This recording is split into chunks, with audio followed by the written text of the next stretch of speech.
Mātou te pātipatia lava lo le le atua. Mātou te whawhtei atu ma whape atu vi ia lau fio, vi ia oe le atua le tamā, le atua le alo le atua le ngangu pa ia. Mātou whawhtei atu ono le aso. Whapopoina po aso lo mātou, wola whaiono mātou, talia au whamnianga, mo le tele o mea o e whaia moi mātou, amata mai lava fo le tae ao si au o mai nei teimi o le fiafi. Ma wale nei aso le tua, o mātou wola i lunga le nei funga ele ele, na e tu ina iei mātou te nonofo ai ma mātou whaia ngā luenga mtiu te ma au na ia te oe ma tapo ia tu ia te oe. Lea ua mau atu le nei aso mātango fie, sa mātou ta ape ai fuafuanga le nei aso le tua, whafte tele lo wanga le lei, whafte lo lofa ma lo whamaoni ai mātou, le fo o mātou vaia le tua le matau tia o au ngā luenga mamana, ala lea i le tele o mea sa e whaia moi mātou. Ia linga te fo lea o au fuafuanga ma mea wa e fo mai mātou te whaungaina maolai, ma mātou manui ai le nei aso, le o mātou lia mai nei taimi o le pō, le fiafi, o malu mai le pōngisa. Mātou te whape atu le tua, evi ia lawa fio, whaaftei tele lava, whaaftei lo alofa, whaaftei lo manatu mai.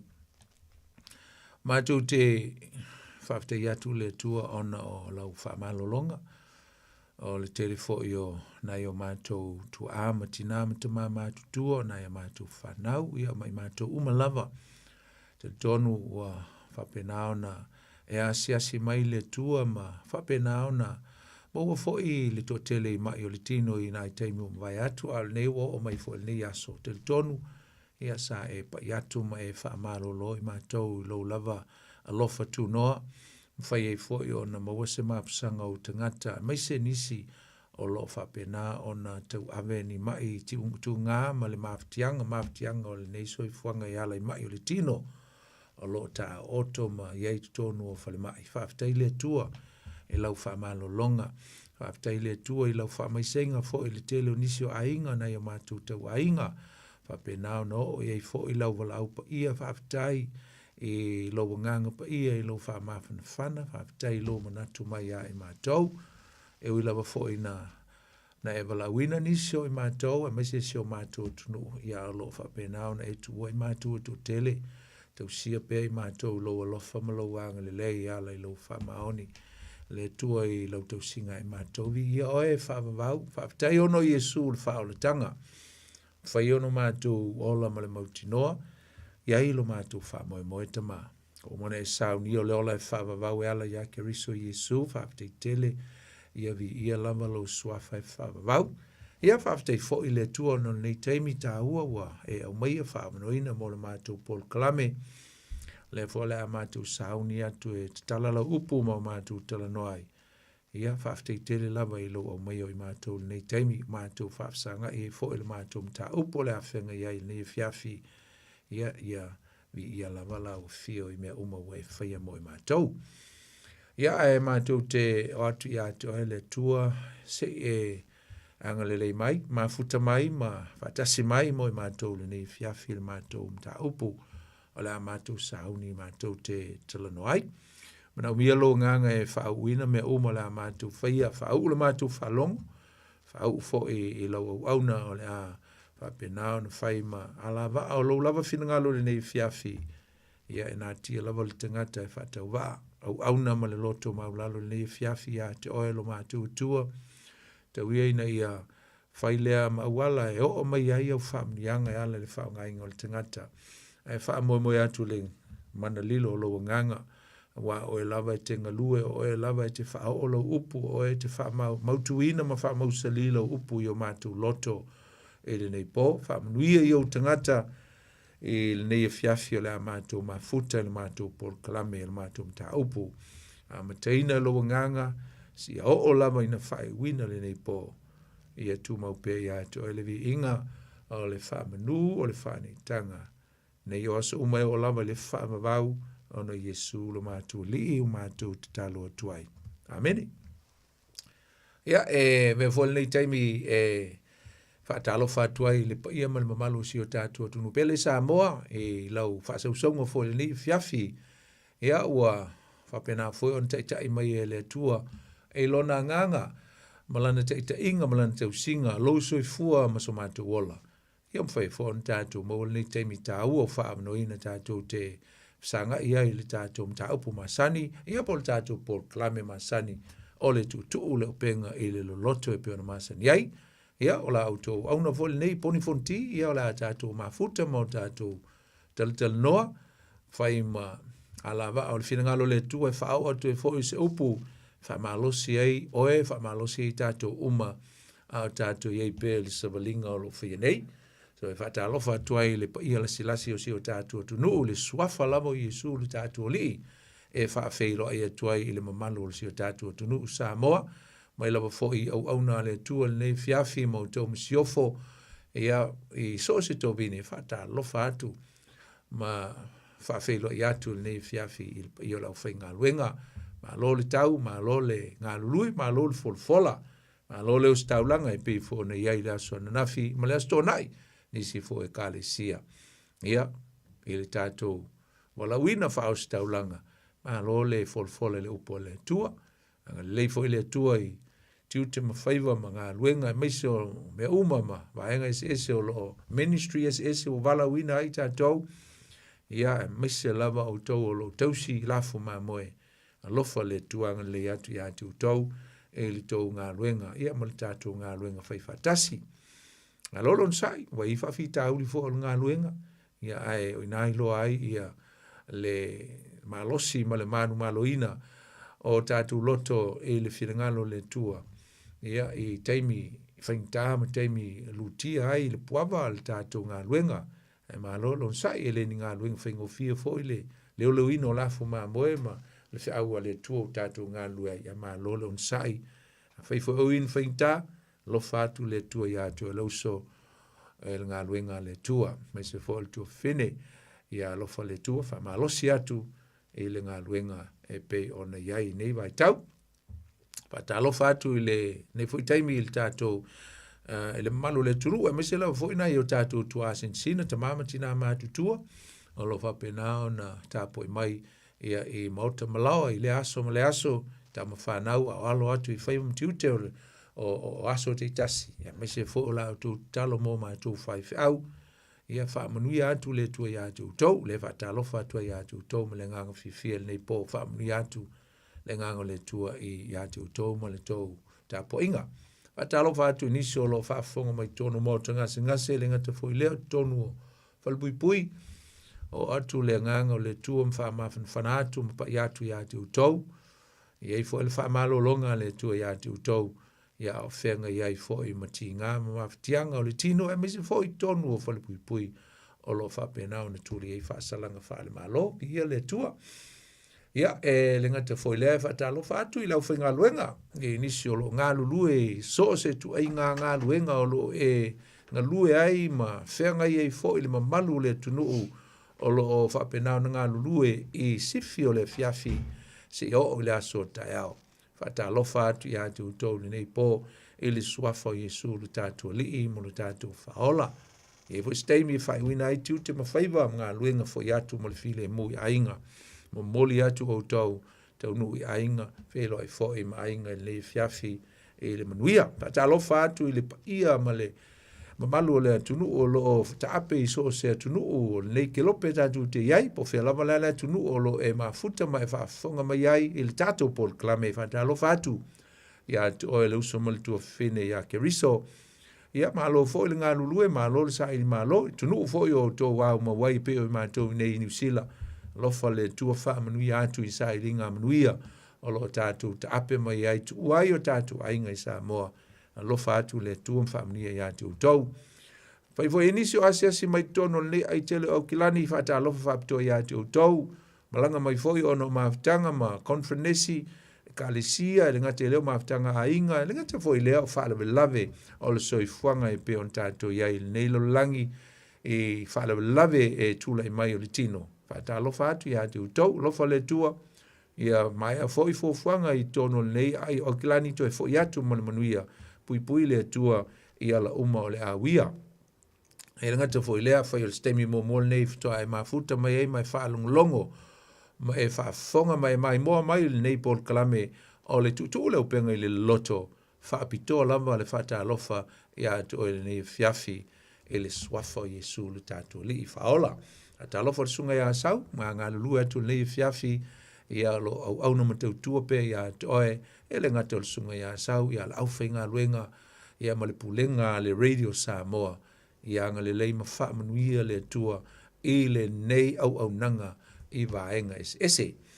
Ia, e vi ia le tua, o te tai mai fo i tātou, ia, e le nei taimi mō le tātou mta upu, ia o toi fo o seanga tau nuu le tātou folonga nei te usanga, le o tātou se mali atu le masina sumaltasi, ia i le manatu ma le selangona, ia o loo whapena o na fatasi atu pele tua i ate oe masi o wainga, tau si o tātou tau nuu manuia i whai ungol nei tau sanga, ia aivi, ia le tua, ia toe fo nai vai aso mtalo, salo pe umol nei toe nai vai aso se wha, ia o na tātou malolo fo i leo le tātou Paul Kalame, ia o na tātou hofo le tāwha whao yaso malolo, ia toe fo tuai fo i stai fo i le tau sanga, ai tau pulola i le anga le lei, ma le alofa, le teita inga le tātou matai le langi. Ia, via le tua lo tātou tala noi whenga inga. Le sa tātou tala noa ma amatai i le vai aso o ma vai atu. Ma o lo tātou tala noa i whenga inga le tua, ma le tangata. Sa tātou tala noa ma, ia mata ua fo i e fitu whenga inga, e ono whenga inga e whenga i le tua ma le tangata, ia a olo iei ma se whengainga, ia o le whengainga e a awhia ai, ia le malo a toa o Israelu, le ai whaingoina o le Palestinian Covenant, ia po le whengainga wha Palestina. O isi la whengainga ono, leo tātou tala no le lua, ia lela tātou wha solo atu lava, ia tātou whengainga e pe on tātou tala no ai, wha pepo le hale, mea lein tātou tala no e whengainga, e tāua. E le na o le nuo Israelu e tāua i whenga inga ngea le tua. O le tua e na ia wala awina lava i le nuo Israelu. Le ngata foi lea o le whenga inga i tu atu o le nuo Israelu. Pe o le whenga inga i a tamu, le ntatu talanoa e tolu vaenga. Le ngata foi lea o le whenga inga le tua manoa na amata ai le fōwhang fau po le laulangi fau. Ai e lei ma se whenga inga o nei whenga inga o le lua lea i lumatu o le amataina o le nu o le tua i Abraham. E lei ma se whenga inga e countless ai pe le whaita wina ai i anu ese. Tāua uma whenga inga i ai ase se ai a te taua tātou i nei mau whenga inga uma. Pai mafu faulo loto i ai e le tūlanga o le fawina le tua ma le fofuanga ma ia ma fofuanga fata atia le tua mai lava i le amatanga. Na amata mai i le meta o le tangata. E le amataina mai a Israelu. Na amata mai i le tangata. O le tangata la a man po atamu ma eva. E a fia o mai tangata uma. Na ala lavao na filfili e le tua le nuu le nei o Israelu. Ina ia, ele ngata ina ia whaise nuu e loa ai o ia. Ma whai loa atu ai lona matautia i nuu uma o le laulangi le waleanga. Nena lai ona whai whaapitoa le malo o le tua o le nuu o le tua. A i volisi mea whaapitoa na lai ona saunia e le tua se nuu po se malo. E awala mai ai tutonu o le malo lea. O le whaa o le tanga. O lea ua uma o nei e fola ina mai lava kene se tolu alona vai po suma le lima. E manaumia se tangata, e manaumia se malo, e manaumia se ainga, e manaumia se fafine, ia whaapitoa. Has to be a specific, a special, a woman from a tribe, from a nation, from a family. Lea na leiona whaapitoa lava, le vava ia le tua i se malo po se nu o Israel. Aele ave seina ya le taua o ape o le manatu la valea I o le tele o tangata I mene o whenga inga. Whape o whenga inga le tua malona nu. E ai isi se na amtalanga. E ui lava na whapitoa nisi whenga inga mo Israel. Ai sa iei le taua o lo iei lava le taua ma le pipi ia tu whatasi ai. O le taua o nu ese. E lo ai le lofa ma le anga le lei o le tua. E le I whapea na ia ave seina pe na whailonga ina ia ni tangata ia lofa ia I mai le amatanga. Ia lofa le tua I tangata uma.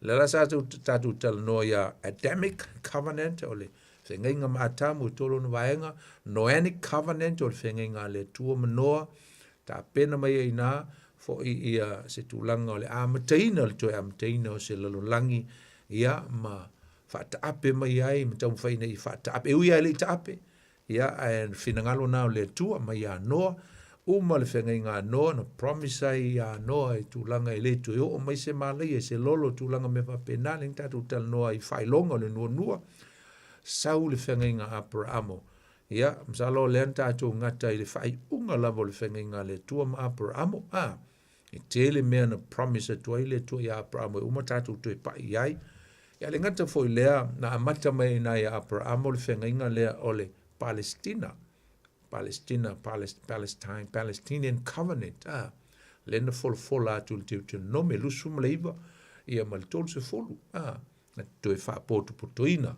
le nu o le tua, ia ma watu I ona lau ele ele. Ia, na mai ala ia lea, while Palestina concerns the land of Canaan. Noinga o le Palestina, e wha pitoa mo le lau ele ele. O le vaenga o le whenginga le tua ma Abrahamo. Ai le ngata lea. Lanana toi whaafou ma toi whaamanatuina langa o Mose. O Mose lea na toi whaafouina ai ma toi whaamanatu le whenginga lea. Le whenginga lea lea I le Deuteronomy. E tu se Deuteronomy. O lo toi whaamanatu ai ia le whenginga lea. O le whenginga le tua ma Abrahamo e Palestina. Salo le no whaatu o Deuteronomy. Ai le ai o le tusi a Kenesi. Ke se sulma le lima lenga promise ai le tua I lau ele lea. O I le Deuteronomy lua iwa ma le tose fulu. O nā pe na toe au mai I lunga le tua le whengainga le Palestina. E whamanatu atu. O oe Mose, le la alu avele nuu. I le lau ele lenga o promise ai a Abrahamo. Le na laiona toe au mai I le taimi o Mose. Ia ai le whengainga whapitoa ia le tua ma Mose. E le maungo Sinai, ka o le Mosaic Covenant. Ia, le talo le ta la tatu tal noa I le tele o le whengainga, whapitoa le tatu o whiawhine nei, le whengainga lea le tua, ma Mose, mau tatu loi foi. Le iei o le pitanga o tatu onu ese I le whengainga lea, so o toe lole ma le whengainga lo naono, ia o le whengainga le tua ma tawita, Davidic Covenant, ia, e whaataua ina le nā whengainga, I le ngata o le nofo ali I whaavavau. O le mālo e whaavavau. Ngā fu I tātou tono nā, e awhia hoi tātou. Nanga o le mālo o le mileniuma, e le nā o Israelu, ai iai manu ese. E tasi ale ala I tonu nā e le mālo le nā, wa nā o le wha tua I a Yesu Keriso.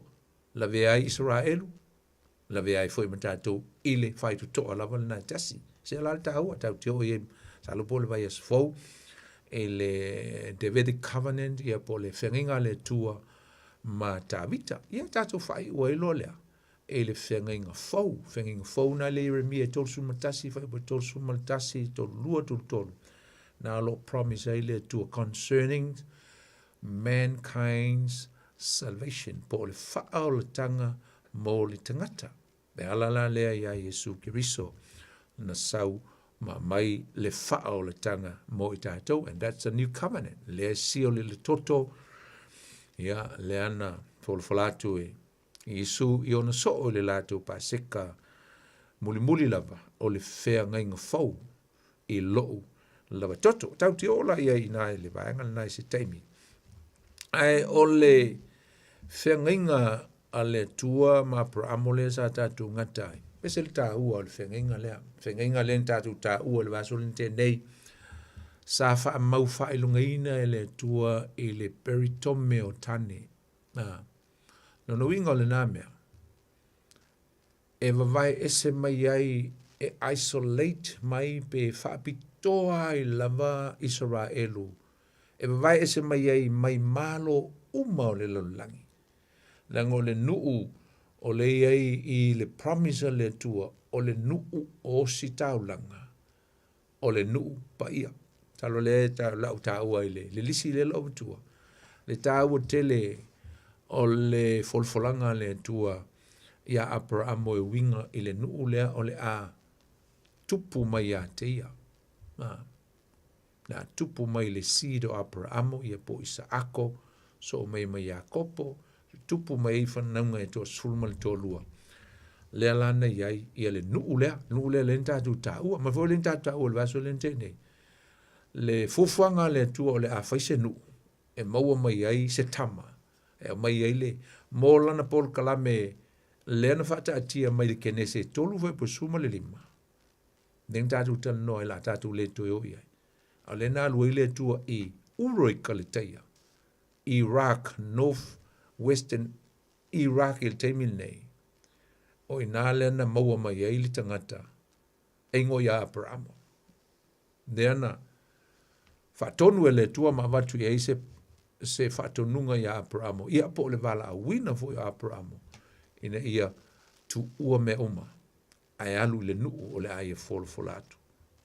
Au nisi lana nei o mea ta ua lava a pe lima pe ono e la vea i tu tonu o le folanga. Po promises a le tua. Po aia inga. O aia inga. O le whengainga lea le tua ma Abrahamo mua. Fola le tua ia Abrahamo. O le aia whaia o ia manu tele. Nu tele. He is going to become a great nation. Nu tele. O le nu tele.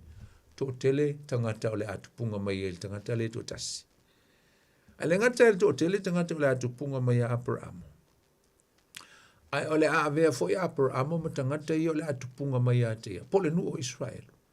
E fai ma whaamunianga o le finangalo leo le atua na leo mana e fai se nu whaapitoa mo ia po se malo. Ia fai le nu lea. Fai ma vainga. E le ngata e loa ai le atua i le nu lea. Ai ia fai la tau ma vainga o whaamunianga. Winga e fai la tau ma whaamunianga mo tangata uma. Alen fai le atua i Abrahamo. Kene se suma le lua fai upo e lua ma le tolu. O oe foi. O le a manui ai, e le ngā Abrahamo la. O tangata uma e tupunga mai Abrahamo.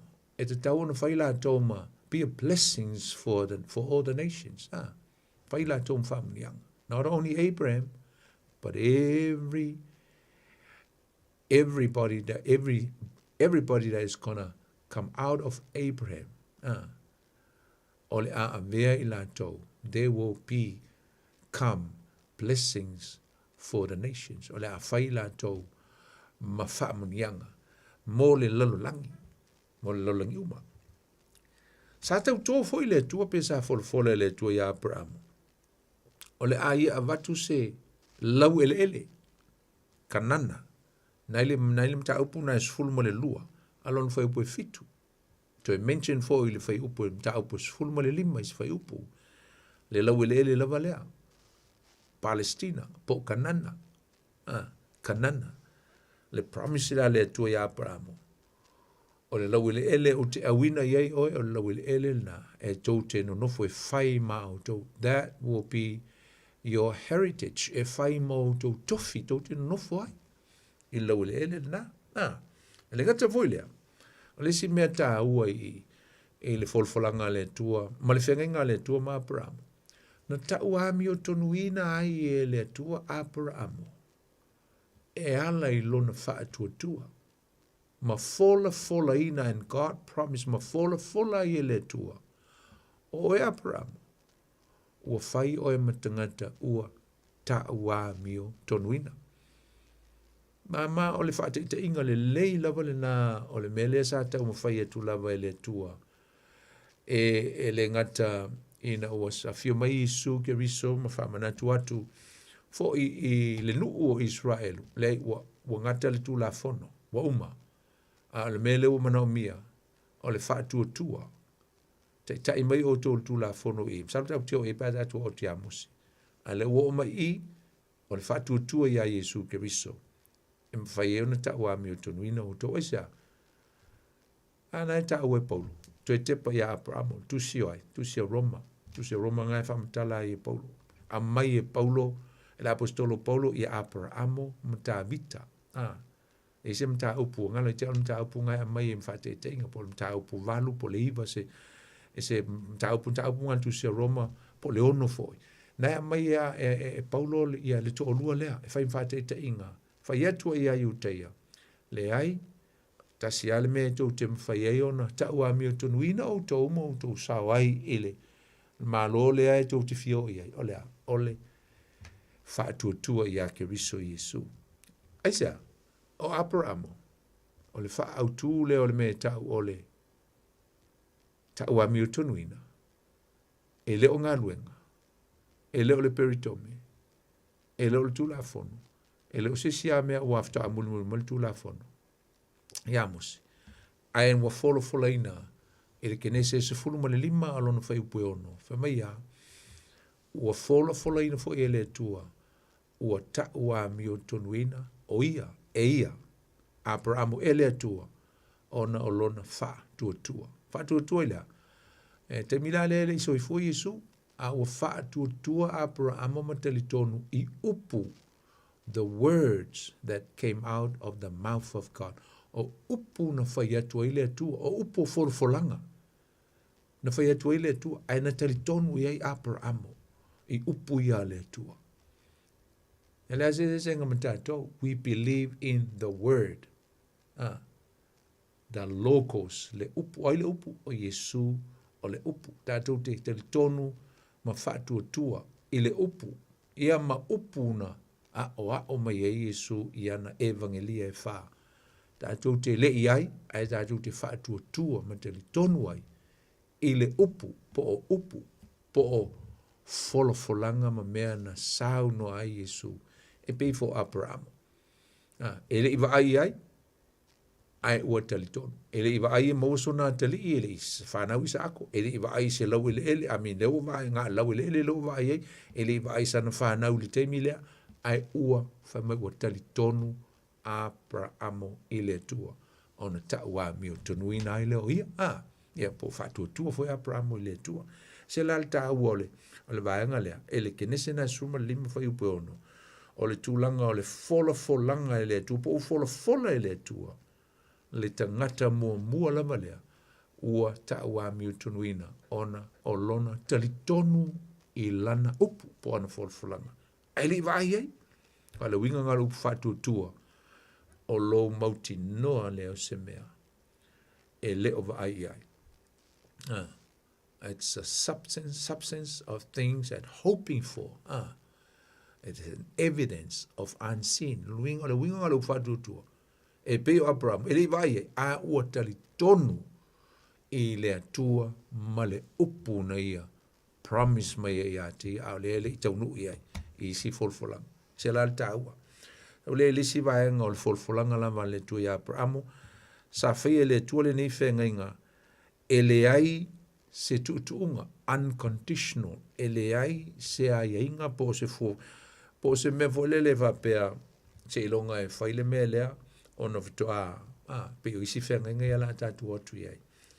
O le whenga inga le, e le se tuunga, aisea, o le whenga inga wa uma, o le a wha mawina i le toto o manu. Na osi ai taulanga na vavae, na o lo le mtau po suma le lima, lo na whai upo iwa o la var suma le manu.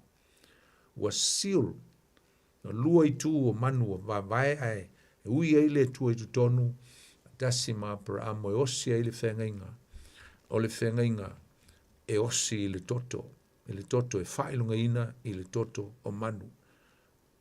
O se fai longa o le neife ngainga e pe on tatu tau o mun tatu tau. Na lon tau po sumal fitu le fatonu nga le tue Abramo o le peritomeina. Vai nga umai o le whenginga lea.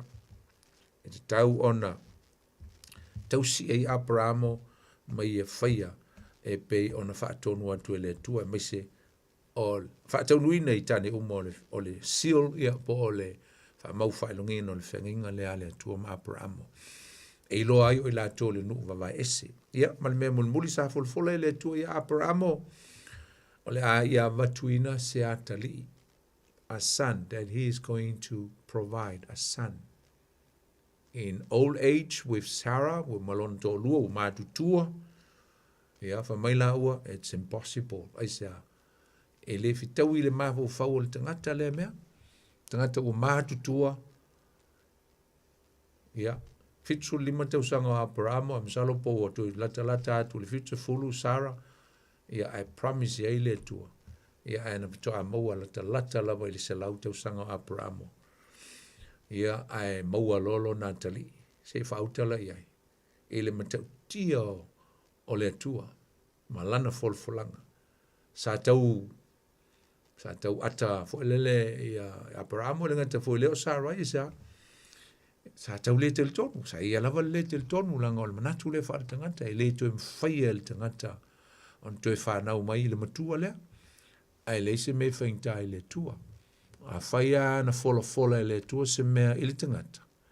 E whaia lava i le tua e tusa o lana upu. Langa o le tua i leo se tangata e pepelo ai e peo tātou tangata. E wha maoni le tua.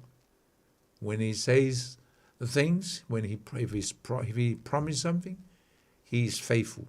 E wha maoni. It will come into hands. E sau whaatau nuu e o lava e le taimi e tino mai ai ma whaatau nuu e le tua mea uma. Nāla kene se suma le fitu fo i le folanga lea le tua e maua lo atali e le whai upo e a le sfulu ma le ono ia po sfulu ma le fitu anga le sfulu leiva na olo iai ia le whaenga lea tāua te le la le whenga inga le tua ma Abramo tātou ma pitanga le fiafi tāua ona whaafonga foi la ia lea.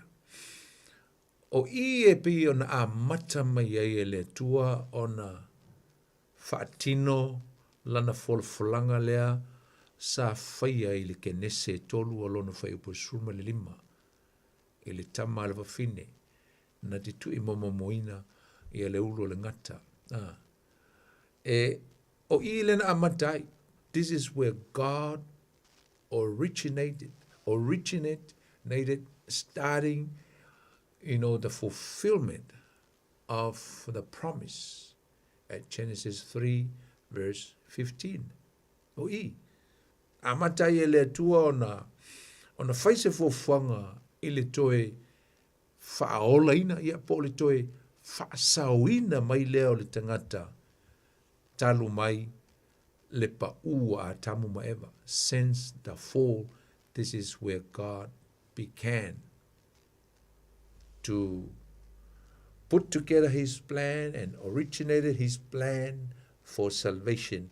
E ala ia Abramo. O le whanginga lea le tua ma Abramo na a matai o na sau le tua, na te whaataunuina lana folfolanga lea. Folfolanga lea. I le whaato i la loina o sa tani i se taimi i le lumanai. Ai le ngata fo i lea. O lona folaina lea o le wha o laina, that he will save mankind in the future. E le taimi o le ai e whai ai le wha o le tanga i le lumanai. O ina mata i Abramo. Wha o laina ai le tangata mai lea. Wha o laina ai mai le malaia. Maleoti, wha le nganga. Saunia ai mata pena le wha o le tanga. Wha o le tanga o le ai e saunia, o le a saunia e le atua. Lona wha taunuina i se taimi i le lumanai. A le wa mata mai Abramo. Because the Bible said the seed of Abraham. O le fua po le fatu Abramo. Po le foi o le a tupu mai Abramo. O le aia a maia le wha o le tanga. Tātou lo Yesu Keriso, ino o maliu Yesu Keriso i Kalavaria. O le wha a toaina lea, po le wha taunuina lea. O le promise le tua, le na mafuai ona ia a mataina se malo ia Abrahamo e create ai ma establish fa vai ma fa tuina se nuu ma wai se malo se malo ma wai se nuu ma wai se ainga ma wai se fafine ia ma wai se tu ainga tangata se tribes ma se ainga ma se fafine po se urungali foi e fa na wina mai ai le tamalea o lana fofuanga mo le fa o le tanga o le tangata mela le no fetu ai le ai le fa pe le o ia tatou nu e se tonu o nei folfolanga po nei fo i fengainga te le ia o le sao po o le privilege o tatou le ia tonu le ai ia tatou i fengainga ngai taunga e silfia ma uloa i ta uolo tatou su e ai mo tatou va ai awa o Yesu ke viso na maliu o ia mo tangata uma e li sau o ia mo Israel na Israel na sau o ia e mai fa o tanga mo le lalo langi a to au som to va fini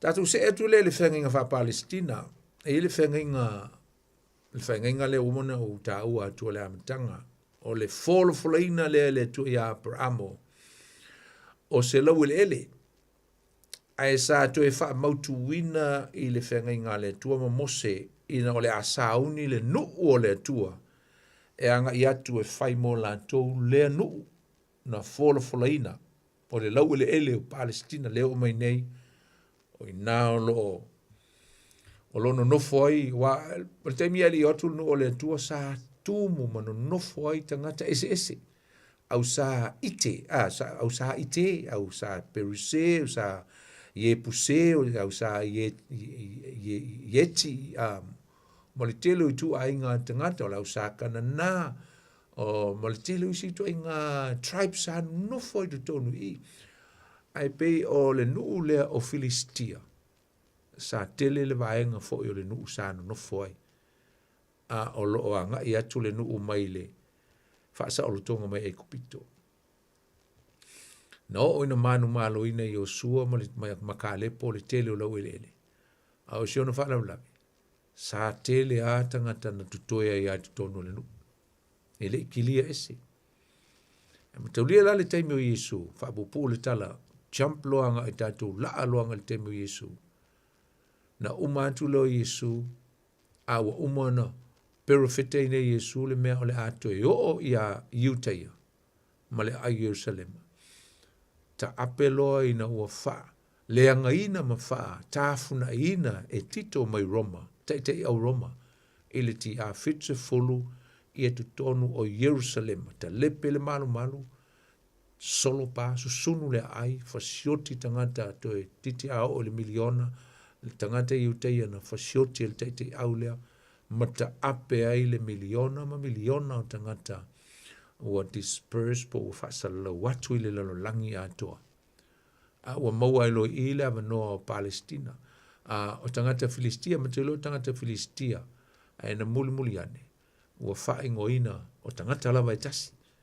Ua whaingoina o tangata Palestina. O tangata Filistia. Philistine, that was the original label or name of what we call now the Palestinian. Tangata Palestina le wil temi nei. O le temi la le no ese lo le nu o le tua o ese mai e uia na ye le remnant po tangata sa nai tangata sa tu toe lava ile nu ile ai le temi le. Ai na tangata Salim feono la tu te eina le overpower po whaamalusia le whauina e tangata Palestina o a ai manuu o lava i tonu o Jerusalema.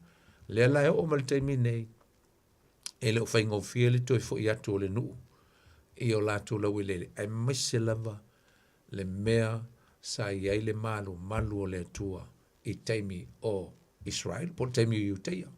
Isa, e lalo i ila mai ai le mosque o tangata Mosalemi le Temple Mount lea, po le mati e lea sa iai le malu o le tua. Mo whaingata lava. Mo whaingata.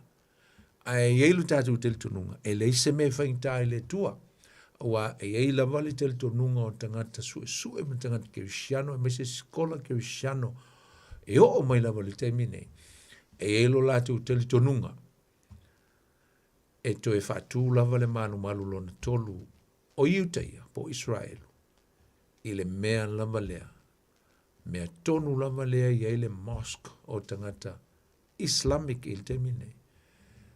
E le tātou te loe le whaingofie sa, ia o le toto masa, e le whaingofie, ma o le mafua anga foi lea o le tele o taua i e tutupu le temine, o le mea tonu alea o te tonu Yerusalema. Po ai e pūlea, a o ai e foi owninga, e foi na manu maloa Israelu le taua, matunu Mosalemi e ono pe fitu, e le tesiva ono fitu, mega o le 6 days battle, a war. Ne foi na manu malo Israel, o na manu malo ina mai, le tele uisi, vaenga, sa pulea Jordan, ma le tele uisi e tunu, ma sa lanto Suria, le na manu malo Israel. E toi pau halala le mele whainta, o i le Temple Mount, po i tonu ale mele, le central po le mea, o lo tanu o whema, lai tanu e ngā apara amo, masarai, ma le tō tele le au paia, le au patriarch. But who knows? O i tātou te loa, le winga nā o tau o lo tupu, ai, toi tū mai lor kako kama o Trump. Ia. Who knows? Le lopo awala ia le tua, ia wa le naunauta inga lava lea o lea foi, au na po Trump, ina ia whape nao na toi recover pe ia toi maua e tangata iuteia. O lātou lau lele, ma mea e te tau e fo lele ona toi foi e tangata o le tua. Le tātou te lo, te siva whāwalu, whātaunuina ai ia le whengainga lea Palestina, le olo tā ua i tonu o le tusi teu te nome lusu maliva mal tolu se fulu, mai toi whāpoto potoina le tua lona nu. Toi whafoi atu, e stemi tātou whita wina. Lea tātou te lo le te siva whāwalu, ina ua umale taua lona lua le lalo langi, e le te siva whālima. Ia, ai o atu le te siva whāwalu. After 3 years from the day that the Second World War ceased, ai o atu le te siva whāwalu, toi fola le United Nations, o te tau no toi reinstate, toi whafoi ia le aia te tau, ma toi whātū le fua, toi whātū le malo o Israelu, lea sa titina ese e le tele o malo mai le whawhanua o le lalangi. O le naunau ta inga lawal nā o malo Mosalemi, mat malo te tele ia ino e ita i le nu o le tua. Ia wipe ese, ia titina ese, ia. Ave ese ina, le nuu o Israelu mai le map ale lalolangi. E ita ngia tele malo Mosalemi, ia mese le tele o malo, ia le nuu lea, le nuu o le tua. Aisa, wei loa o le nuu lea, o le lawelele lea. O le lawelele pito sili lea ona tamau a inga. I le lalolangi. O lo iai, e le tele, o se lawelele, e mantua tamau a inga. Tono lawelele lea. Ia, tātou wawai pe iai, tātou wawai, ngā solonga o mea. Pa ngā solonga o mea o lo tā milo nei ma. Ia, o telefo tangata uwe mai o Trump, o le manufi aisole. Ia, ile iloa ka konga me fa iloa ta tope alu si tianga o malo o yo le karisia Yesu Kristo. Ai pol me ta tu tal si ai. Ya ve Trump o se toa fa yo na ia fa tau ina ia valoanga ma so sonia Israel ina ia fa tau me nei mo le nu o le tua. Mo le nu o le tua. Ai sia so se nu ua po se malo po se kalesia po se tangata e lango ma tatalo ma whaamanuia i le nu o le tua. Despite what they are doing now, e mea o lo la tu whaia, ma taua ma mea o lo e le mane i vai. But they are God's people. A o le nu o le tua. Fiololo ia me tutupu i me tutupu tono tusi pa ia le tele o toto masa. Ma tele o me ia oi o le pule le tua. Aisa o le tua na whaia le tangata o le tua na whaia le fuafuanga. E le mwhaia na whaia tu le fuafuanga i le na whaia le fuafuanga. Aisa me o e whaia ia mea. That is the sovereignty of God. It stand alone. Matila tila le tu matila tila o le mawalunga ma le finangalo le tu e pule aia e le mea na te whaia. So a whaia o le whai mai Sakaria e isa mta upolo ina e whai mai le perfect o Sakaria o le na te pai pe na te whaia se mea i ia Israel ia te oe ua pai le nā mālopo ua pai le nā tangata e le I oi mata o le atua. E ila istangata e le tel tonu iai ma e whale le pi e manatu maa i upu ia perfecta i al whengeng tu e whapeua. Mea ua uma e le toe, ua uma e le toe tutupu, e le toe eise effective o ngā mea, ma upu na, ai ei lo tel tonu. O le lama e malua e le atua o tanga. E le mwhaina tu la fo ia e le atua o na tangata. E ufala lau le tatu tal noa i Palestina. O le lau ele e mo Israelu. E le mo Palestina e mo Israelu. Tanga le tua ia avelo na nu e sasa mai le lalolangi. Pe ona sasa e Nebukadnesa le whenginga tuai. Ia ma Aikupito, ia ma Asuria, na ave sasa mai e. Pe vola le sasa i mai tia fitse fu na ave sasa mai solo le. E lo langi pe o mea hiki la le ngafai le nu o le tua. Ai alo fale tua i on tangata, fa fo i tua on tangata. Se o faita wina le teu te nome alon mta au pue. E luas fulu maleiva alon fai upo sfulu malitoro. E va pe alon na faita wina. Fai po suma lua. Ina ia e whaia le whea ngainga mai iova lo atua. Malana tau tonga. O lo whaia iova lo nuu ma oe i le aso nei. Na ia whaatu mawina oe e ia i le aso nei e whai ma nuu mona. Ia whai foi o ia mau atua. E pe ona whetalai mai ei o ia i a te oe. O le nei e pe ona tau tō ai foi o ia i iota ma o Abramo Isaako mai a kopo. Teu te nome tolu se fulu. Mai ao fo ia oe o nei mea uma. O le manuia ma le malaia. Ua autu ina atu i o luma. Ma e manatu iai inu uma ua tulia iai oe e iova o lo watua. Po le whaasala launga le whaasala lau e le tua. Le ngata o taimi o Papilonia, taimi o Asuria. A le fwon koe whaasala lau i il taimi ngō mawai Yesu, ti a fitu furu. Whamali whai upo e lua. Ma e toe foi mai ai i a iova lo watua. O oe ma au whanau. Ma lou loto atoa. Ma lou nganga atoa. Ma e whaalongo i lona si ufonga. I mea umalava o te whai e tuai i atoe i le aso nei. Ona toe whaae. Ia toe whaafo i leo le tawhiang. Mai ona toe whaae lea e Iova o lo watua o lau tawhianga. Ma lo whaatu i atoe. Mai ia toe whaapoto potoina mai i atoe mai nuu uma ua whaata ape ina ai oe e Iova lo watua. Wa le mta upu ia e le toe whaafuina na o le whengainga e le ngata o le Palestina. Ai o le whengainga o toe whaamanatu atu e le atua i a Mose. Lea na la o sia i le maunga o Sinai. E le tusia e soto. Le whengainga a Mose. Le uwha toe whaapupula mai i. Le tāua tele o le toe whaapoto potoina. O le tala noe le toe whaapoto potoina. O le haafianga lea o le whengainga wha Palestina. Whaapoto potoina ina ia toe fo i atu i o lau ele. I le mea na fo ai atu le tua i ate o tau. Tango le tua tue whapotolo na inga. And there is a reason why of this regathering. Toi a mai.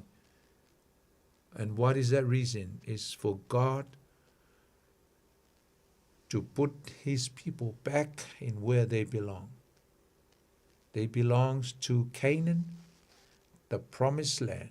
O ina e te tau o na nonofo ai le nu o le tua.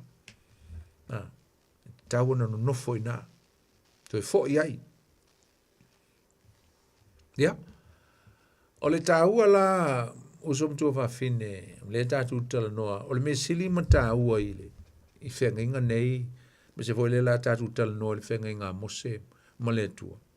O le me o le upule ta o le ustai ia, le ustai o le nuo Israelu le tua.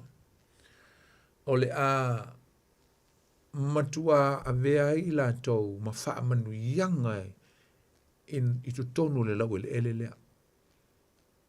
E le ngata o le a whaila tau ma wha manu ianga, mō tangata uma, ai o le a iloa mai e nu uma ma tangata uma, i tu tonu le lau ele ele lea. O le a iloa le ma tau tia o le atua, ona o le tu ai ngā o langa e o la i la tu. Unfortunately, that wasn't the case. E le I whapenana tupo isa, na vavea o na fo I tangata Israelu, ma ifo I tupua ma, whai tupua ma ifo iai. O le whengainga wha Palestina la, e tau la ilo na wha taunu ina, I le mea o le a whaia e le atua, nei lo se mea o lo whaatali le atua e whaia le nuo Israelu, moia. Pa wale mea lai mana o mia o le o nonofo ustai, ma nonofo ai. O le mea e o lo whaatali ai, o le a le mea o le a whaia e le atua, ma le nuu lea. La le mea lea na whaia e le atua e le nuu lea o lea.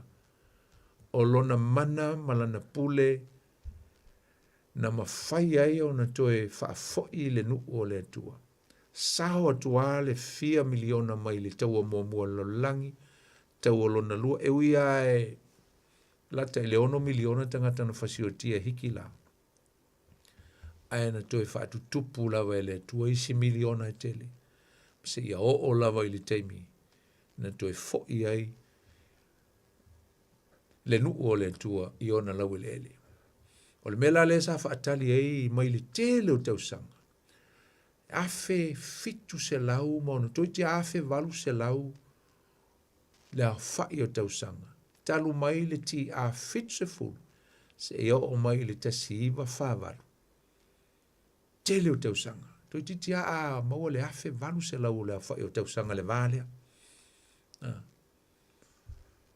Whapea tangata ai longa o le a whaataunu ina ele tuana forfulanga ele il tu spaia e tu sai male whengainga wha Palestina ta pea iwa ngalo ile tua whaatelitari Israelu po a whea le a pea fo lato whaatelitari Papelonia le teiminga nga ta whea ai and a promise le tua after 70 years a umar fiksu tau sanga ko e luakua tu mai o tō mai Papelonia a pena fo le vaenga le nei lunga na o Asuria. Le fo la o ta ape le nuu mai le ti a fiteful. E le o se mea e whaia le nuu. O le whenginga wha Palestina. Wha talitali po le a le mea o le a whaia le atua. So it's an unconditional covenant. E le wha pea se le lei, ngaleanga, ngao, ngaleanga, fiu e sasue, whakarisika I me le lei ele nuu, na matua leanga o le teimi o le teimi o le tua saulo le tua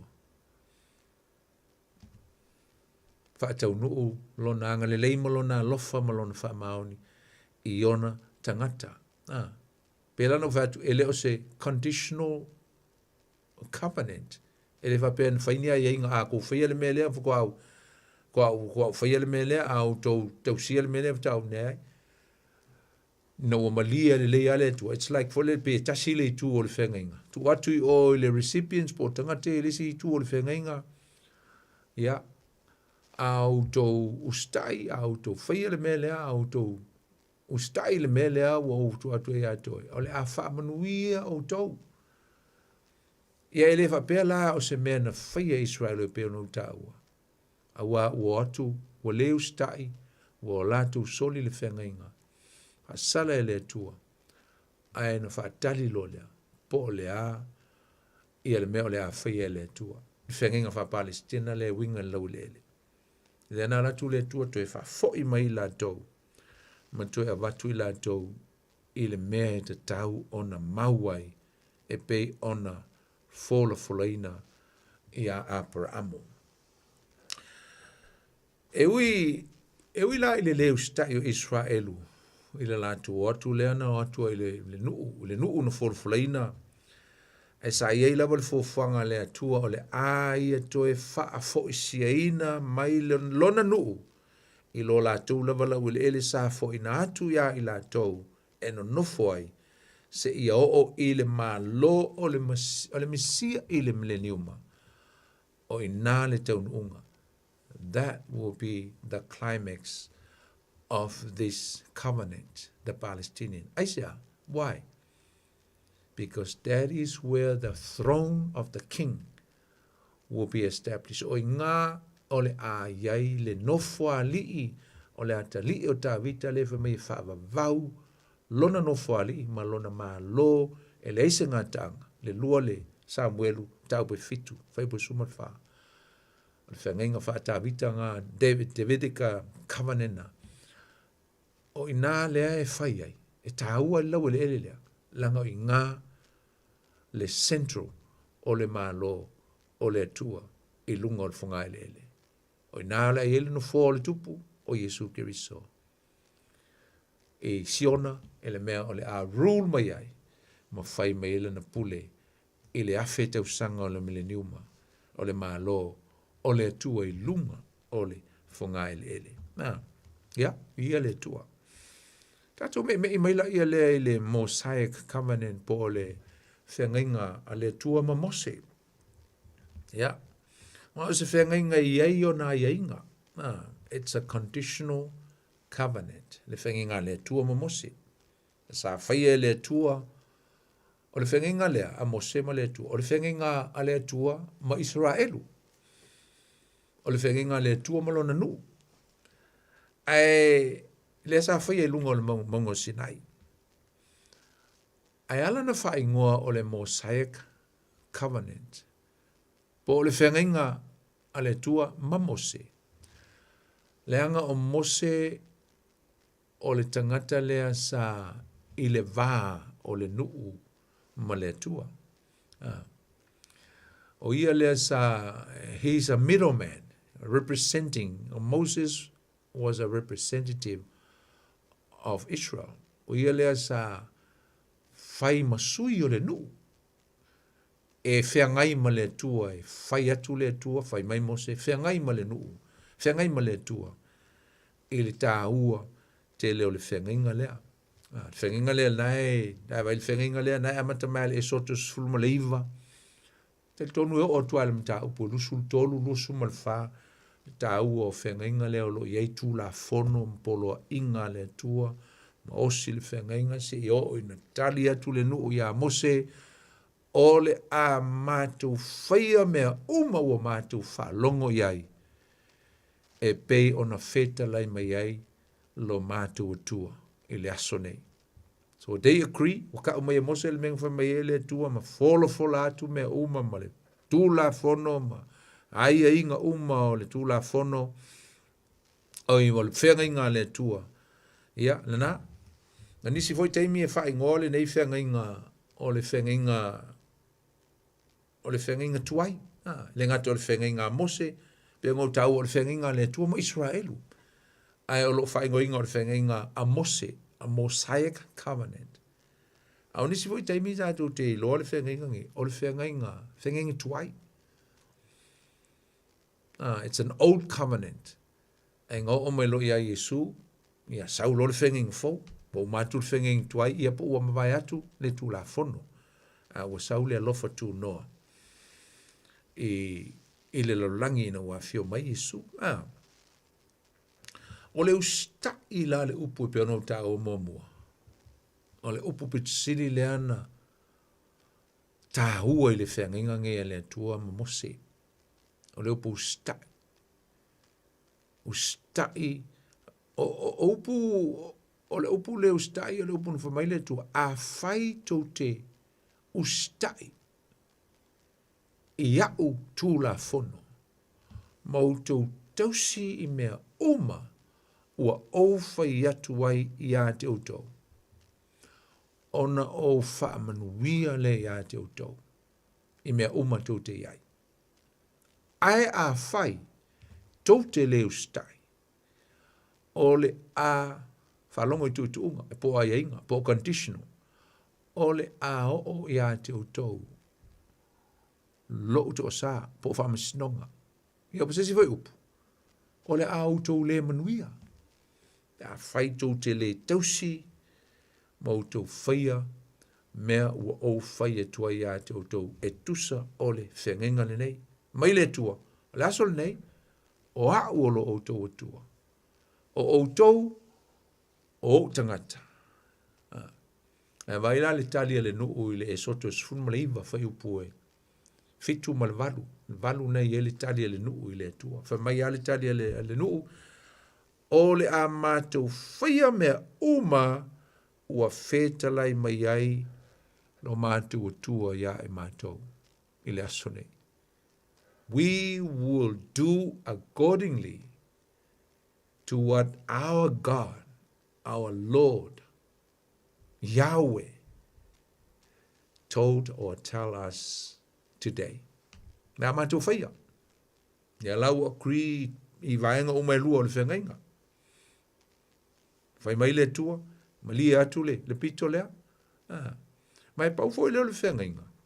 Sai ese tūlanga foi le leo se langona o le leo o le second parties. Ma o tatu tau no whengainga e tawanga lua. Al whengainga ngi ese mai isi whengainga. O isi whengainga noa, whengainga Abrahamo, e pi whaale ese tali, mai o lisi pito. Pi ngā ioi ngā o le tua le tua. E whaavatu se whaatonunga, e watu ma folfolanga. Ai e le ai fo ile se tūlanga o se aia inga whapea. O ma fola atu ai ni aia inga o le mea o le a tupu pe a le lei, ma le mea o le a tupu foi. Pe a whai e le lei. E se si whaapunga e mālamalama ai le vaenga lea. E lua I tū, a le whengenga lea. It's very significant, this covenant. Why? Because two parties, lewa declare ia conditional ma mea uma, e alula lea tua e ngā ioi maila na matafa ioi. A o le nuu, o le a ngā ioi fo I la tau e whaila la tau e pleila la tau part, e tusa o le whengenga lea, langa o le whengenga, o le manuia ma le malaia. Whengenga o le manuia, ma le malaia. Pi whaale maua la le vaenga le na. I whengainga ia a Noa, whengainga ma Abrahamo, pe saunoa sa o tuale atua I se tūlanga o le mea ui whinanga loai, ia, a kri mai le tō lua lea, e le eini a inga te tele ni mea o le ao o iai ma mea. Au I, e iai le conditional, e iai le a inga, e iai le a whai, pe le whaia fo. There will be consequences of both parts of the covenant. Ale ni la whengainga, pe a le tātou whalongolongo e whailoa mai ai. Le mawai e seina mai o Israelu, mai isi malo uma o le lolangi. Ina o filfilia e le atua Israelu, e whai maona nu. O le whengainga Mose, o se whengainga ua whaataunu uina mai whaatawa ina ai le tu ina atu, the presenting of the law, a watu le tu la fono a le atua ia Israelu. Ina ia taita iai la tau I mea umai o iai. A watu lungo le maungo Sinai. Ta hua tele la le whengenga le nei. A wā e ese maisi whengenga e pe ona u ta ua.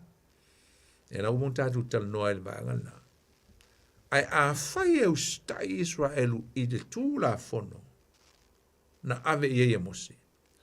O na lātou maua leo wha manuianga e tele, ai a whai leo stai ma te te ai, o le a o ia i lātou le wha salanga, wha sala, wha masinonga, o mala. Ma e tango ngela e whai taule teu te no me lua se fulu ma le wala. O ina le a mai uma ia mo condition, mo mea ia inga, o le whenga inga le nei, a le tua. Ma le nuu o Israel. O le whenga inga le tua ma Mose, e tāu o tele. Ona o lo o iai le folanga le tua e whapea. O Israelu, ele mta apu suma le iwa whai upu ono lengo whai atuanga le la. O Israelu, o le nuu o filfilia, e maua mai ai o staulanga. E le ngata o i lātou o le nuu o staulanga. A o i lātou o le nuu pa ia. A taula le nuu pa ia. O i nai loa mai ai. E sanctify pe wa whapa ia ina tuu ese. Wa tuu ese. E le tua le nuu tāua. Le nuu whapitoa lama le mālole. Mō ia. E representinga le tua i le lalulangi. O lona winga o le finangalo le tua. O whapea tu le tua Israel o autou. E te tau o na whai autou ma mala malama mō le lalulangi pōngi sā. You must be a light for the dark world in how you live your life. I le tuainga awala e olai autou. E tau o tuai le matau tio au. Ai whailoa tuai foi. Le manuia e maua e tangata uma. Pe a whai tau te ustai i au tū la whono. E whailoa tuai foi lalulangi. O autou. O lo autou tā puai, you are worshipping the only true God, Yahweh. Na o le tua na whaia le whawhanga. Tau te tā puai ai. Ma o ia foi o le tua whai whengainga. Ia le tātou te lone no. Ia. E matua i le i tausia lava le nei nuu nei mea o mana whai atua i le tua. Ai sa, na tau nuu atu lo i le mea na tau nuu i ai le nuu. Le i le vana le lei. Ia ai amata loa na play up le mea. Amata loa na leanga. Mo whai le mea loto i ele tangata. Wa ifo i tupua, wa muli lulua wha le nganga, wa se ese ma le awala, wa alato whaia ia mea inosia, i luma o le tua, ma ua hape nao na a vea i lato ma mea ua tau leanga ina ai le tua i le lolangi. Na mana o le tua e whailoa tuai lona mateu tia malona lei, ia, na lang tanga le tua a matana whaifa masino le timing o mai wha masino. Ona o matua le anga ale nuu lea. O matu wha masino, ia, o mai tupu, o mai perfecta. E le i fo i ale nuu le, never recover. Ta ua tele la le, timing na whai a ili whenga inga nei a le tua ma Mose. Awa fo i o le timing na matua i e Mose le tu la fono i le nuu lea. E tau atua i le nuu lea, o le tu la fono le nei. E ta ina au tau. Lea e whai mai ai paulo i le kalatia e tolu. Alo isi whai upu ina whai mai. E ta ina au tau. E pe o se ta tama. This law must be a school master for you to lead you, to guide you wherever you may go. Se o no tau tau nu o mo tau no nofo maolai ma tausi le tu la fono lea. No inga la. Lala winga o le tai wana o se me te ina i lato. Luinga o le tu la fono mo se. O le a whaelo ina ia Israelu o i lato o tangatang sala. whailoa tuai le lato, a lato a mio le tonu I luma le tua. Ia na fu ia o mai mose o le tu la fono, ia o ngā tu la fono, e whailoa ai, ia le a mio le tonu ma le angsala, e moni. Ai le ngata I lea, e whailoa ai le tu la fono a la tu angsala. Ai whailoa ai fo, lo lato mana o mia ina o se whaola I le lumanai. E whaola ina o la tu nganga. Ma o le tu la fono mose lea, lea e o mai le temi o Yesu, o lo iai lava se fite na inga, ma se tūlanga o le tūlanga o le whaatawaina o le tū la fono. A o lea na feta la iai Yesu e whape, o te le isau, e whaalea o ngā le tū la fono. I did not come to abolish the law, but I came to fulfill the law.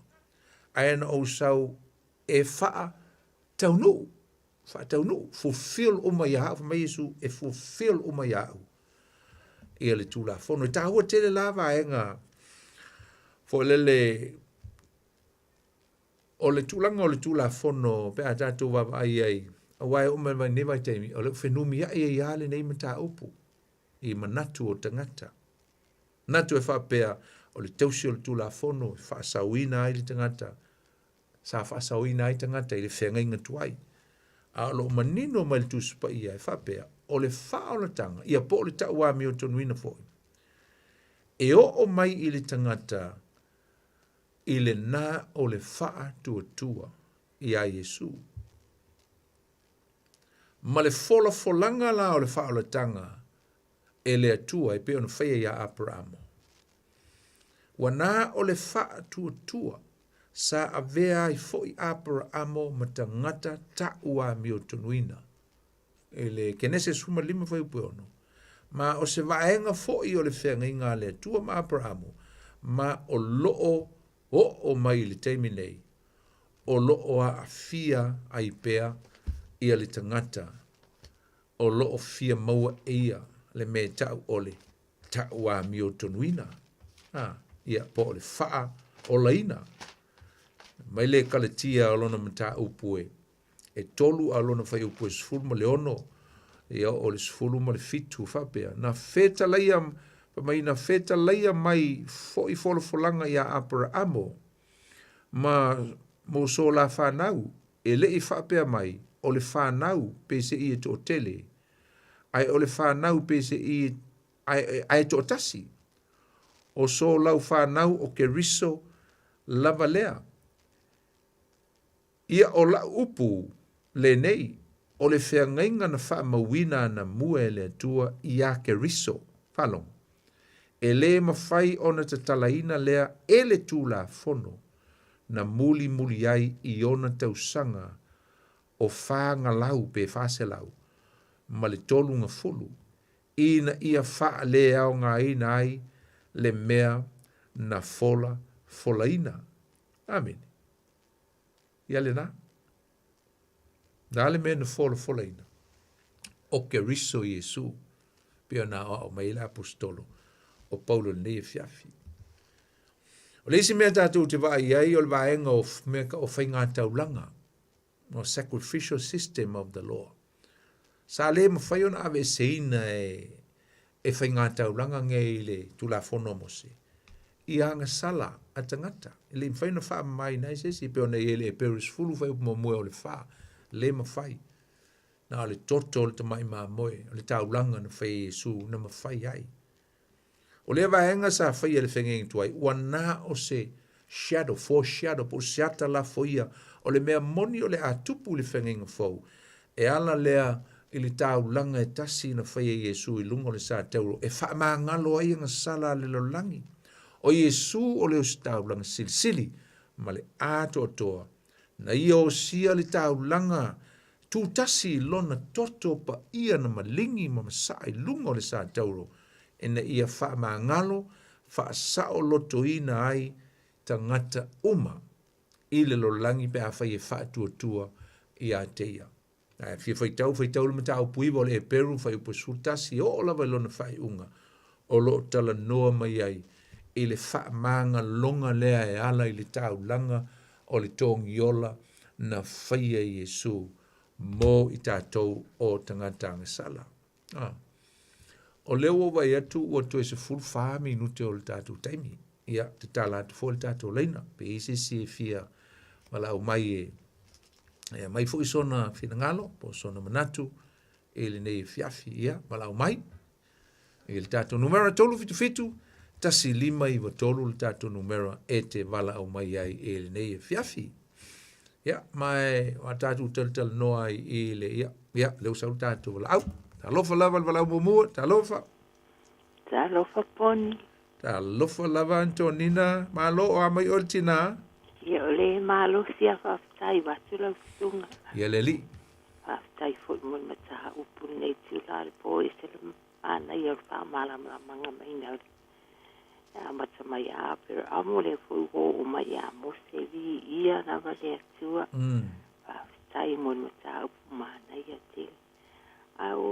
O leo se fia mara matili e whaupunga leo whaalongo ai fo i lesi fo ia o onga le whapea e le to e whaangaina le tūla fono i taimi nei a wā o leo o maliu ke riso e sa o leo whaupunga e hapon whamonmori. Ok, so fai tau atua le maulea mo el tina Antonin. O le Roma se fulu, lona fai upu e whaalo, e upu whapea. Awa o le unga fo i o le tūla fono o ke riso lea. E o mai ai le ami o tonu i e wha atua umalava. Ea, van whapupu ina o le se tali, e i tūla fono a mose e ono se lau se fulu ma le tolu. E le mawhaina tau sia se tangata na le ano na mautula fono. Na te lofta wha umal vaso lea o paile i ele vaenga na le tato vaenga le ia mose.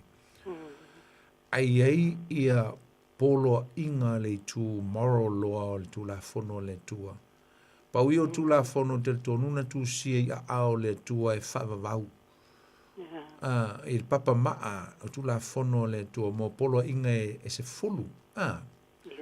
E lo del tonunga e le mwhaiona wawai e se ina e tātou le vaenga lea. Ai whai mai lava le del tonunga isi. O le ale mwhaiona tātou popole tau si fo ile nā se fulu. Ina ua whaasa o loto ina tātou le alofa tu no Jesu ke viso. Ale mana ia i o se fulu na. Polo inga ngā se fulu. Tātou te ilo ai. Tā ua le wha mua i le atua. Tā ua le ono muli mo le maa o e mo le stangata. Uma. Nono inga la. E iai awa e ngole tūla fono e tā ua. Tā ua fo tūla fono pe awa i e tūlanga whaongaino tūla fono le maa lo tātou ola me kaut civil law e apalai le saonga le mu ma le leo tangata. Le tau mwhai o tātou e tu e tausi le ano le ongo se lau suma le toru le e peo na whai iuteia. E le isi se mwhai na whai alna mea. E os tali pupu atu le Antonin. Whaktai tele lawa mo whaamana manga lo tā upu. E wai whaarongolunga tu fui. I no o e te punga mai e apera amo. Le tau teilo atu nei. O le ae wā tau wale lalo langi. E ae o no o e e tau o no o. A o le ae e o mai ale nei tu la o le ae wā tau wā. Ae whaaftai tele mo whaamalam manga o le mata upu. Aftai e te o tina. Tula vai lango lau polkalame ai alo whaatu manuia le po. Manuia le tua ia te o tina ma le ainga. Alo fatu, paase fu Antonina. Ta alofa le statu wala, ta alofa. Ta alofa pasta poni fono tisia uso pele. Pira. Te pira. Pira. O moe pira. E manguia whafkai e siri en manguia ngai e maua lau sunga. Pira mai fasta uta, oi. Ia. Whatkauka ma whenga ma sa foku. Ia. Mal pasi de ngalu tom tang, ia. Ia nga. Ka pasi vore en kusi e dunga ka pese. Ia lei. Ia ma ngai e poke lambe ngai po.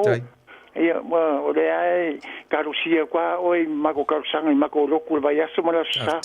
Ia, o le a foi kangu mera, o le o fiu e vidi aku e le moa.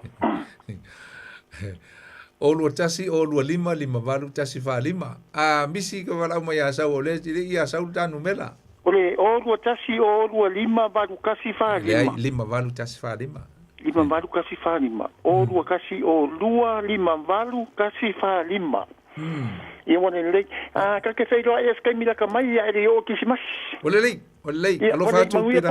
Alo fa ku ia rola. Ia God bless fa. Talo felicita tu lau, talo. Alo soifua. Talo fa oilea.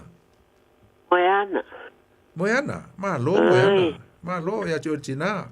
Ya soifua manuia lau sunga fa feangainga bo. O se unga fo i wale mo se avanoa. Ya. Ape tai tele a montao. A wo tele o i fa longo atu nei bon tao. Ave lo ma fa wanga ile. A le fiangainga le ala le atua ma lo nu ma Israel. Ai sto fo ilo pulo ile ya Mose.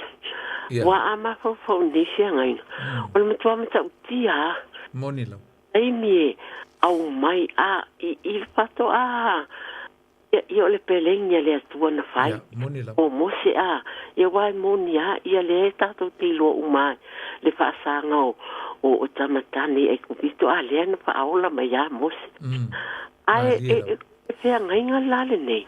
E sele mana io fo i la taita tilo ia i le fe ngainga e mata utia hale le toa o Mose. Pai tele fa so songa ma me fo isa fai ia le nu uma le fia ele i fa afiti ape fa pen fa vai mos na pawa o le sili le tua me tonu ale ta o le meoli ele fa lango mos i sona ta mai ele i fa ape fo isa ai sa fa lango ile tua le tenga inga le na o si male nu o isa la e le finga kama le fa no ka ngu amoen o kai sko inga ia le fo le papa le na tale papa ele fa lo o na le ele mala na ave ye ai alu fo sto ine o mai ia tu la pon ai sau fo wan no fo lu a faule po best o uma na ia ato ba ai le fo ina oi ile o le ane na o ye ikali yota ma me sa sa uni le tu me e se fa ma oni o le tu se ngainga malonu isala ai a tiro la ia fa petai wo e mala malama le o le sau noanga lau sunga ile ata ava aila i fa manuianga na fai le atua ile nu ia la ta te tilo ia neva i tau fo i mal e ia lai tau pea ai le fa me fa manuianga le e manuia lo fan mua e manuia lau ato e manuia lo fafo ma lo fale e manuia lau whanau o so se me o pa e se le ta ua te o le mea i le whamanianga le ale atua mai e manua foi le tangata luato e te alwe aveni se mea i le nu ai te le alwe no se mea e se le ta ua whawhetai lau sunga mo nei foi fiangainga ua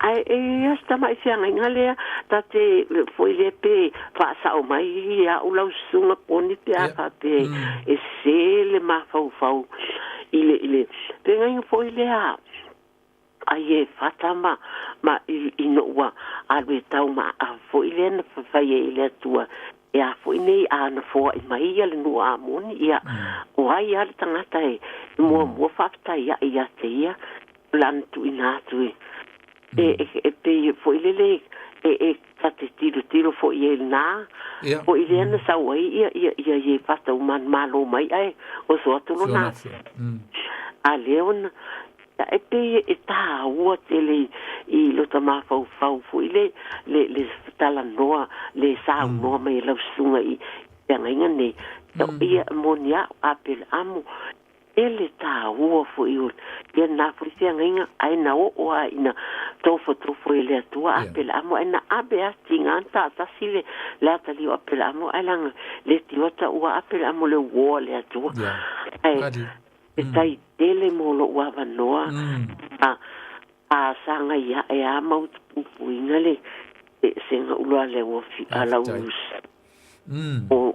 mo nenga ta o ia aton ia fo nei ai mo sol il nei fo tau sanga na tau sanga pe a fina ngalo ile le tu tatu te o le tu le tau sanga a ai mo le mata o pol sanga o aperto fai lo mai e a fo nei tala no ai ia ma o ai fo si mala malama mo nei mo nei ta o ai manuia tele ale le po ni foi ia tu ainga ma wasa malo longa file mu man tale vai aso e au mga wenga poni ya va te la vai atu altina alo fa tele atu tu fele foi le vai aso fa se fo fa talo fa tu lista tu la talo fa la suga poni talo foi le sa no mai o maka yasi talo fa mta yasi no mai talo va te la mo lo o lo puro po kala mngi pia fa te la makango fio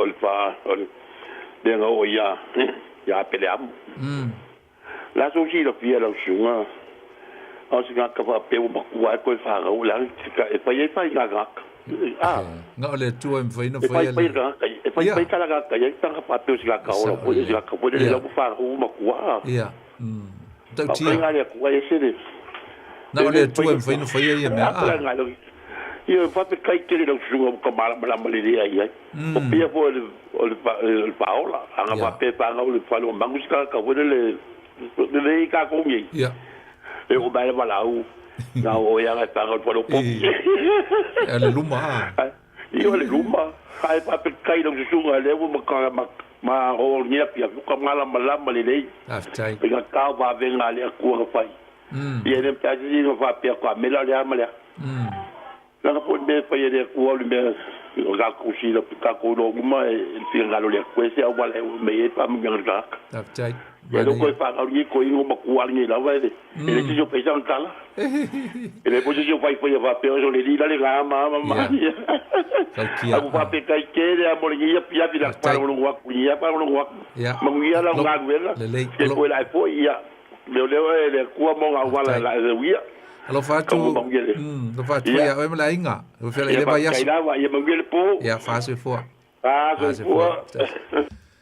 okay ya mana ya salo sa fsiri mas tina mo ya nai ya ye fata ya ele o se fenga inga le ole tautonga le men fe fata e tu sai ma fo ima le ministry po nga na valawina ai ya mamna o ye fai ile tu na fo vai ngol tala ya ese mai lai fenga inga ya tatu ti tala no ai sa o sele tu mal tangata ya al vanga na ti longa o si tautonga na fai e fata ile tu le mela le la tupu ia fata unuina lava le ala ai la mo mai lo fale mai fafo ia na fai ile taulanga ya te oi ia le tu fa te tele lava mo ana mo le va langa mai fo va nga le ai e fa mo fo se fa mal manga ta tai i atu to le malu le tru e me se lava ila to e na sa fanga mai fo ni fia fil ta to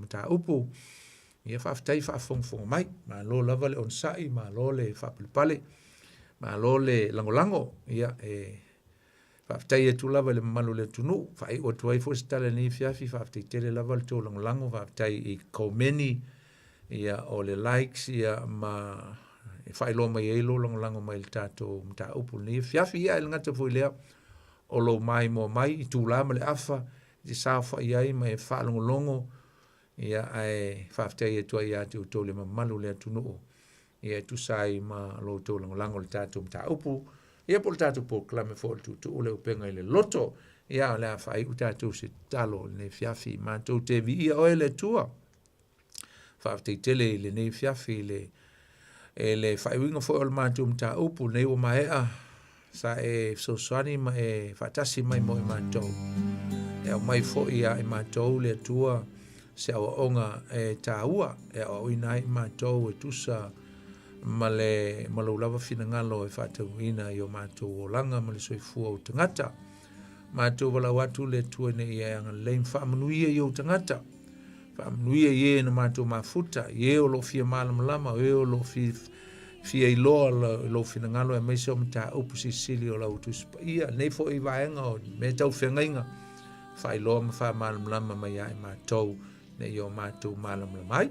Ia, tausi malelo ina mātou nei po e mese fo yo nei foi vai aso I tiu te mawhaiwa mga luenga. Whanau ia o onga, whamanuia lo tunu I awala ese o la mātou ia nei vai aso. Toi te tai atu lo mātou o le vai aso fau.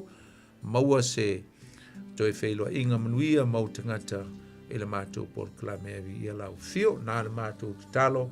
E alatu ia Yesu ke riso lo mātou li ima lo mātou whaola. Amene. Ia, o le tātou taupuna nei fo I vai aso o Samoa. E le whama moe o la tātou toi whailua I fo I le vai aso fau. Ia, ai mo le teimi. Ia, la auto au na lei poni fonati. Wha soi fuia mo le teimi. God bless you all.